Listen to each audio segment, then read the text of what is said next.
ত্রয়োদশ জাতীয় সংসদ নির্বাচনের বাকি আছে আর মাত্র 15 দিন।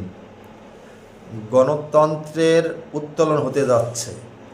ইতিহাসের সর্বশ্রেষ্ঠ নির্বাচন উপহার দেবেন বলে একাধিক সাক্ষাৎকারে, অর্থাৎ গণমাধ্যমকে, সংবাদ মাধ্যমকে একাধিক সাক্ষাৎকারে ডক্টর মোহাম্মদ ইউনূস অর্থাৎ অন্তর্বর্তীকালীন সরকারের প্রধান ডক্টর মোহাম্মদ ইউনূস বলেছেন, সব দল ছাড়া নির্বাচন অনুষ্ঠিত হতে যাচ্ছে।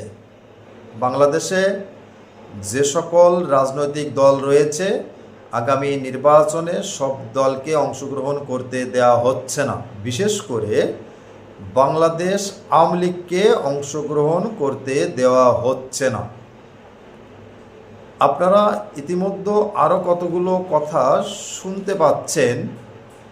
নির্বাচন যদি হয়, সামাজিক যোগাযোগ মাধ্যমে যারা কথা বলে, বিশেষ করে ইউটিউবে যারা কথা বলে, ইউটিউবাররা তারা যখন কথা বলে, প্রায়ই দেখবেন বেশিরভাগ ইউটিউবাররা কথা বলে যদি নির্বাচন হয়। কেন এই কথাগুলো বলছে? যদি নির্বাচন হয়। আর ইতিহাসের সর্বশ্রেষ্ঠ নির্বাচন সব দল ছাড়া, সমস্ত জনগণ ছাড়া যদি নির্বাচন হয়, সেটা কি ইতিহাসের সর্বশ্রেষ্ঠ নির্বাচন হতে পারে? একটি দলকে বাদ দেওয়া কি এটা গণতান্ত্রিক উত্তোলন? সব কিছু মিলে আপনারা আগামী জাতীয় সংসদ নির্বাচন নিয়ে কি ভাবছেন? কেনই বা এখনও মানুষ বা সুশীল সমাজের অনেকে বা ইউটিউবাররা বলছে যদি নির্বাচন হয়, নির্বাচনের মাত্র কয়েকদিন বাকি থাকতে এখনও যদি কেন উল্লেখ করছেন?